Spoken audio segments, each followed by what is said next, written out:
Welcome to chemistry planet. आज के इस वीडियो लेक्चर में हम डिस्कस करने वाले हैं intensity of rotational spectra. Rotational spectra जब हम देखते हैं तो वो कुछ इस तरह से दिखता है, जिसमें हमें ऐसी लाइन्स दिखती हैं।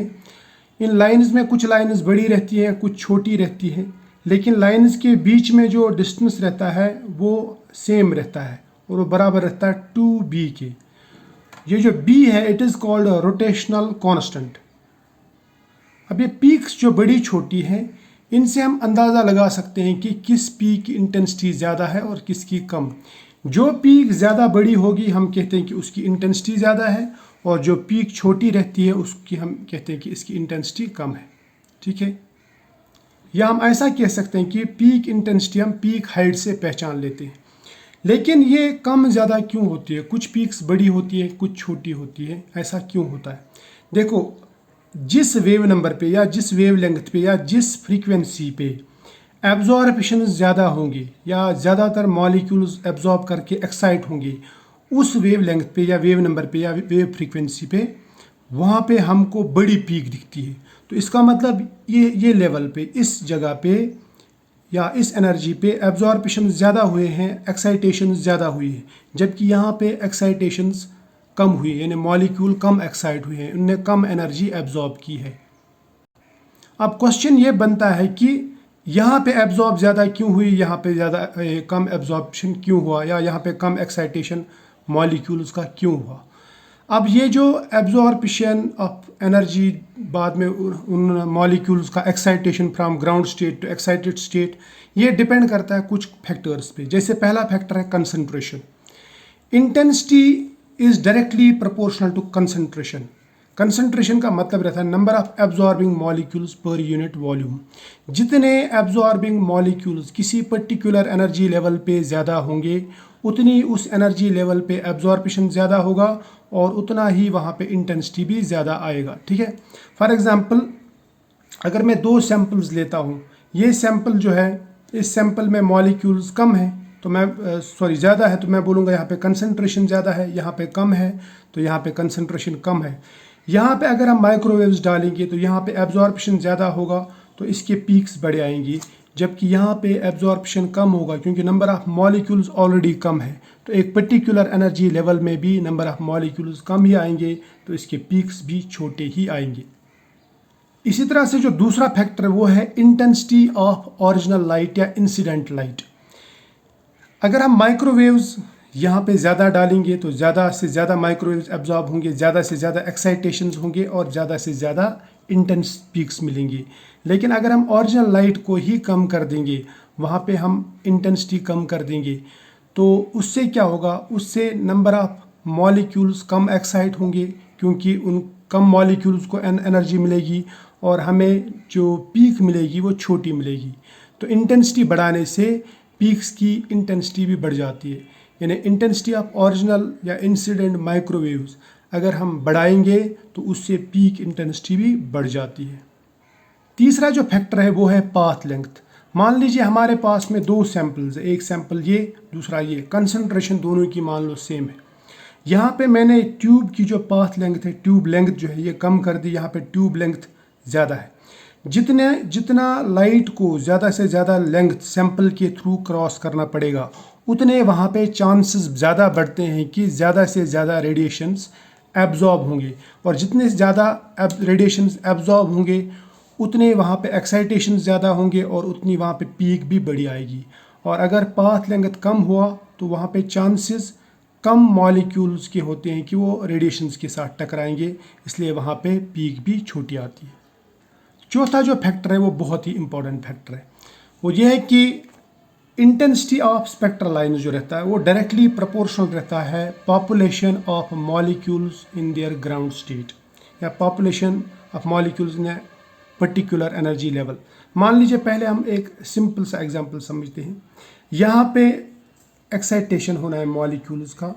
जब हम माइक्रोवेव्स डालेंगे एक पर्टिकुलर फ्रीक्वेंसी की, एक रिक्वायर्ड फ्रीक्वेंसी की, तो वो माइक्रोवेव्स एब्जॉर्ब होंगे और ये मॉलिक्यूल्स एक्साइट होंगे। जितने ज़्यादा मॉलिक्यूल्स यहाँ पे होंगे उतने माइक्रोवेव्स ज़्यादा एब्जॉर्ब होंगे, उतनी पीक बड़ी आएगी। अब यहाँ पे मान लीजिए यहाँ पे मॉलिक्यूल्स ऑलरेडी कम है, तो यहाँ पे कम रेडिएशंस एब्जॉर्ब होंगी, तो कम एक्साइटेशंस होंगी। ठीक है, अब मान लीजिए हमने क्या किया, हमने यहाँ पे और यहाँ पे सेम मॉलिक्यूल रखे, 2 सैंपल लिए हमने, लेकिन किसी वजह से इस सैंपल में मॉलिक्यूल्स ऑलरेडी एक्साइट हो गए, पहले ही वो ग्राउंड स्टेट से ऊपर चले गए, तो ग्राउंड स्टेट में नंबर ऑफ मॉलिक्यूल्स कम रह जाएंगे, तो इसलिए यहाँ पे रेडिएशंस कम एब्जॉर्ब होंगी, जबकि यहाँ पे रेडिएशंस ज़्यादा एब्जॉर्ब होंगी। तो जितना ग्राउंड स्टेट में नंबर ऑफ मॉलिक्यूल्स, या मैं बोलूँगा पॉपुलेशन जितना ज़्यादा रहेगा, उतना वहाँ पे एब्जॉर्प्शन भी ज़्यादा होगा, उतने वहाँ पे पीक्स भी बड़ी आएंगी। तो यहाँ की पीक बड़ी आएगी, यहाँ की पीक छोटी, क्योंकि कम मॉलिक्यूल्स है। ठीक है, अब इसके बाद इसको समझने के लिए अगर हम एक कंपाउंड लेंगे, यानी हमने एक सैंपल लिया, एक ट्यूब में लिया, उस ट्यूब में बहुत सारे मॉलिक्यूल्स होंगे, सभी मॉलिक्यूल्स की एनर्जी एक जैसी नहीं रहती, कुछ मॉलिक्यूल्स की एनर्जी बहुत कम रहती है, कुछ की बहुत ज़्यादा रहती है, और ज़्यादातर जो मॉलिक्यूल्स रहते हैं वो मिडल में रहते हैं, यानी एवरेज एनर्जी लेवल के आसपास ही रहते हैं। ठीक है, तो वहाँ पे अगर हम उस सैंपल पे माइक्रोवेव्स डालेंगे, माइक्रोवेव्स तो अलग अलग फ्रीक्वेंसी की पड़ेंगी, है ना, तो कुछ माइक्रोवेव्स ऐसी होंगी जो मॉलिक्यूल को यहाँ से यहाँ ले जा सकती हैं, कुछ माइक्रोवेव्स ऐसी होंगी जिनकी एनर्जी इस ट्रांजिशन से मैच होगी, कुछ की इससे मैच होगी। ठीक है, अब यहाँ पे 2 ही मॉलिक्यूल्स हैं मान लीजिए, तो यहाँ पे कम रेडिएशंस एब्जॉर्ब होंगी, ये लोवेस्ट एनर्जी लेवल है। हाईएस्ट एनर्जी लेवल में 3 ही मॉलिक्यूल्स है, तो यहाँ पे भी कम ही एनर्जी एब्जॉर्ब होगी, तो इसकी पीक भी कम इंटेंस आएगी, यानी छोटी आएगी। जबकि मिडल में यहाँ पे नंबर ऑफ मॉलिक्यूल्स ज़्यादा है, तो यहाँ पे ज़्यादा से ज़्यादा रेडिएशंस एब्जॉर्ब होंगे, तो यहाँ पे पीक्स भी बड़ी आएंगी। यही वजह है कि हमारे पास में जो माइक्रोवेव या रोटेशनल स्पेक्ट्रम रहता है, उसमें मिडल में पीक्स बड़ी रहती है, लेकिन साइड की पीक्स जो है ना वो छोटी रहती है, क्योंकि साइड की पीक्स मतलब ये वाली पीक का मतलब रहता है यहाँ पे ट्रांजिशन, वो वाले ट्रांजिशन हुए हैं जहाँ पे मॉलिक्यूल्स बहुत ही कम एनर्जी लेवल में थे, और ये वो ट्रांजिशन है, ये उन मॉलिक्यूल्स के ट्रांजिशन है जो बहुत ही हाई एनर्जी लेवल में थे, और ये वाले जो ट्रांजिशन है मिडल, ये एवरेज एनर्जी लेवल वाले मॉलिक्यूल्स हैं। ठीक है, दूसरी बात आपको याद रखना चाहिए कि डेल्टा जे +-1 होना चाहिए, ये सिलेक्शन रूल है, यानी जब भी रोटेशनल स्पेक्ट्रम में ट्रांजिशंस होते हैं, जब भी रोटेशनल ट्रांजिशंस होते हैं, तो मॉलिक्यूल एक एनर्जी लेवल से दूसरी एनर्जी लेवल में जा सकता है, लेकिन 2 एनर्जी लेवल्स के बीच में डिफरेंस सिर्फ 1 रहना चाहिए, यानी मॉलिक्यूल यहाँ से यहाँ जा सकता है, यहाँ से यहाँ, या यहाँ से यहाँ, यहाँ से यहाँ नहीं जा सकता, या यहाँ से यहाँ नहीं जा सकता, यानी ये +1 का जंप करेगा, या अगर वापस आ गया तो -1। तो these are called allowed transitions. अगर एक स्टेप अप गया या एक स्टेप डाउन तो ये अलाउड ट्रांजिशन है, अगर इसने 2 स्टेप क्रॉस किए तो वो फॉरबिडन ट्रांजिशन है। इसलिए ऐसे जो ट्रांजिशन, ये वाले ट्रांजिशन या ये वाले ट्रांजिशन, उनकी इंटेंसिटी भी बहुत ही कम होगी, क्योंकि वो अलाउड नहीं है, या तो वो आएंगी नहीं, या तो एब्जॉर्प्शंस होंगे ही नहीं, या तो एक्साइटेशंस होंगे ही नहीं, या अगर हो भी गए तो नेग्लिजिबल हो जाएंगे, बहुत ही कम होंगे। क्लियर, ये बात याद रखना। अब यहाँ से हमने ये सीखा कि most probably occupied energy levels जो रहती हैं वो रहती है एवरेज एनर्जी लेवल्स, यानी मिडल में, मिडल की एनर्जी लेवल्स, इसलिए मिडल में जो पीक्स आती हैं वो बड़ी आती है। अब इसके बाद में हम बोल्ट्जमैन डिस्ट्रीब्यूशन लॉ देखते हैं, और इससे भी हम कुछ इंफॉर्मेशन निकालते हैं कि कौन से मॉलिक्यूल्स या कहाँ पे इंटेंसिटी ज़्यादा आ सकती है और कहाँ पे इंटेंसिटी कम आ सकती है। देखो, बोल्ट्जमैन डिस्ट्रीब्यूशन लॉ ये कहता है कि अगर हमारे पास में 2 एनर्जी लेवल्स हैं, ये लोअर एनर्जी लेवल यानी ग्राउंड स्टेट, और ये हायर एनर्जी लेवल मान लीजिए एक्साइटेड स्टेट, जितने ग्राउंड स्टेट में मॉलिक्यूल ज़्यादा होंगे उतने यहाँ पे ज़्यादा एब्जॉर्प्शन होगा और उतना इंटेंसिटी भी ज़्यादा होगा, ये बात याद रखना। अब बोल्ट्जमैन डिस्ट्रीब्यूशन लॉ कहता है कि n upper divide by n lower, इसका जो रेशियो रहता है वो बराबर रहता है g into exponential of -ΔE/kT। ये जो k है यहाँ पे, ये कहलाता है बोल्ट्जमैन कांस्टेंट, और g को हम कहते हैं स्प्लिटिंग फैक्टर या डिजेनरेसी कांस्टेंट। ठीक है, डिजेनरेसी कांस्टेंट। डेल्टा E जो है ये इन 2 एनर्जी लेवल्स के बीच में एनर्जी डिफरेंस है, डेल्टा E। T है टेम्परेचर इन केल्विन। ठीक है, तो ये चीज़ जो है ना, ये इक्वेशन, इस इक्वेशन से हमें बहुत सारी इंफॉर्मेशन मिल सकती है। तो इसको हम देखने की कोशिश करेंगे। देखो, जो मैंने अभी आपको बोल्ट्जमैन इक्वेशन बताई, उसमें जो जी फैक्टर है उसे हम स्प्लिटिंग फैक्टर भी कहते हैं या डिजेनरेसी फैक्टर। रोटेशनल स्पेक्ट्रम में वो बराबर रहता है 2J+1, लेकिन जो बाकी स्पेक्ट्रा है उनमें सब में वो जी जो है ना वो 1 के बराबर रहता है। और ये जो 2J+1 है, इसका मतलब एक सपोज हमने J1 लिया, तो J1 लिया तो ये बन जाएगा G बराबर हो जाएगा, इफ J = 1 तो G बराबर हो जाएगा 2 × 1 + 1 वो हो जाएगा बराबर 3। तो इसका मतलब ये जो एनर्जी लेवल 1 है यानी J1 जो है J1, ये ट्रिपली डिजेनरेट है। ट्रिपली डिजेनरेट मतलब वो स्प्लिट हो सकती है 3 सब एनर्जी लेवल्स में। ठीक है, तो इतना डीप आप मत जाओ, आप सिर्फ इतना याद रखो कि ये डिजेनरेसी फैक्टर है। ठीक है, और इससे हमें ये पता चल जाता है कि एक एनर्जी लेवल में कितने सब एनर्जी लेवल्स रह सकते हैं, इक्वल सब एनर्जी लेवल्स। ठीक है, अब अगर हम बात करेंगे इंटेंसिटी की, देखो intensity will be directly proportional to number of molecules in lower energy level यानी ग्राउंड स्टेट, क्योंकि ग्राउंड स्टेट में मॉलिक्यूल ज़्यादा रहे तो एब्जॉर्प्शन ज़्यादा होंगी, और एक्साइटेड स्टेट यानी अपर एनर्जी लेवल में ज़्यादा रहे तो एब्जॉर्प्शन कम होंगे। क्लियर? तो मैं यही कह सकता हूँ फिर, intensity is inversely proportional to NU/NL। NU क्या है? Number of molecules in upper energy level divide by number of molecules in lower energy level. या मैं इसको ऐसा कह सकता हूँ, इसको ऐसे ले जाओ तो ये उल्टा हो जाएगा। So intensity is directly proportional to NL but inversely proportional to NU। ठीक है, ये मान लो ये NU है, ये NL है। यहाँ पे लोअर एनर्जी लेवल में 4 मॉलिक्यूल्स हैं, तो यहाँ पे 4 रेडिएशंस एब्जॉर्ब हो सकते हैं। यहाँ पे और अपर में तो कोई नहीं, यहाँ पे अपर में 2 हैं, लोअर में 2 ही मॉलिक्यूल्स रह गए, तो यहाँ पे 2 ही रेडिएशंस एब्जॉर्ब होंगे, तो यहाँ पे 2 ही एक्साइटेशंस होंगे।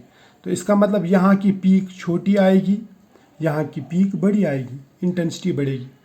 इसलिए मैंने ये कहा कि intensity is directly proportional to number of molecules in lower energy level but inversely proportional to number of molecules in higher energy level. Clear?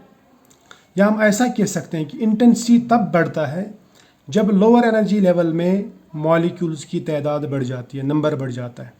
दूसरी बात, जब डेल्टा इंक्रीज़ होगा, डेल्टा ई इंक्रीज़ होगा। डेल्टा ई इंक्रीज़ होने का मतलब ये होता है कि एनर्जी लेवल में जो डिफरेंस है ये अगर इंक्रीज़ हुआ तो उससे नंबर ऑफ मॉलिक्यूल्स यहाँ कम जाएंगे, क्योंकि उनको ज़्यादा एनर्जी लगेगी, वो खुद ब खुद नहीं जाएंगी। जितना ये डेल्टा ई ज़्यादा होगा उतना मॉलिक्यूल ज़्यादा से ज़्यादा यहाँ पे रहने की कोशिश करेंगे। ठीक है, और जितने यहाँ पे लोअर एनर्जी लेवल में मॉलिक्यूल ज़्यादा रहेंगे उतनी इंटेंसिटी ज़्यादा। तो intensity is directly proportional to delta E. अब तीसरा जो फैक्टर है वो है टेम्परेचर। अगर मैं टेम्परेचर बढ़ाता हूँ तो मॉलिक्यूल्स की एनर्जी खुद ब खुद बढ़ जाएगी और वो यहाँ से यहाँ जाएंगी, लोअर एनर्जी लेवल से अपर एनर्जी लेवल में चले जाएंगे। ठीक है, अगर वो यहाँ गए तो ये वाली एनर्जी लेवल ऑक्यूपाई होगी, यहाँ पे मॉलिक्यूल्स कम हो जाएंगे। और ये कब होगा? जब हम टेम्परेचर बढ़ाएंगे। लेकिन अगर हमने टेम्परेचर कम किया तो मॉलिक्यूल यहाँ नहीं जाएंगे बल्कि यहाँ पर ज़्यादा रहेंगे, और जितना यहाँ पे ज़्यादा मॉलिक्यूल रहेंगे उतना एब्जॉर्प्शन ज़्यादा होगा, इंटेंसिटी ज़्यादा। So intensity is inversely proportional to temperature. ठीक है, या नटशल में कह सकता हूँ मैं, intensity is directly proportional to delta E but inversely proportional to temperature. तो ये जो है ना, ये इक्वेशन आप याद रखना। अब इसके बाद में और एक पॉइंट देखो, डेल्टा ई जो रहता है रोटेशनल स्पेक्ट्रोस्कोपी में वो बराबर रहता है 2 × J+1 BHC या 2BHC × J+1। तो इससे ये पता चल जाता है कि delta E is directly proportional to B, है ना, रोटेशनल कांस्टेंट। लेकिन रोटेशनल कांस्टेंट जो है वो बराबर रहता है h/8π²IC। तो इससे ये पता चलता है कि B is inversely proportional to I, क्योंकि ये तो कांस्टेंट है, ये कांस्टेंट है, ये कांस्टेंट है, ये constant. So B is inversely proportional to I। I क्या है? Moment of inertia. C क्या है? Velocity of light. H is Planck's constant. Clear? तो B is inversely proportional to I, लेकिन I बराबर रहता है μr²। सो मैं ये कह सकता हूँ, therefore B is inversely proportional to I and inversely proportional to mu. Mu मतलब ये reduced mass और inversely proportional to R means radius square, ठीक है। तो इसका मतलब ये हुआ कि अगर हम डेल्टा E बढ़ाएंगे तो B भी बढ़ेगा, है ना, या B बढ़ाएंगे तो डेल्टा E बढ़ेगा। लेकिन अगर हमने I बढ़ा दिया तो B कम, डेल्टा E भी कम, तो इंटेंसिटी भी कम। तो इससे ये पता चलता है कि delta E is directly proportional to intensity is directly proportional to delta E, directly proportional to B भी कह सकते हैं हम फिलहाल।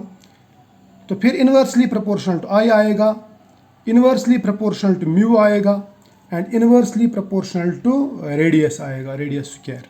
तो जितना रेडियस, जितना रिड्यूस्ड मास, जितना मोमेंट ऑफ इनर्शिया आप बढ़ाएंगे उतना इंटेंसिटी कम होगी। क्लियर? तो ये था आज का लेक्चर। मिलेंगे नेक्स्ट वीडियो में, तब तक के लिए बाय।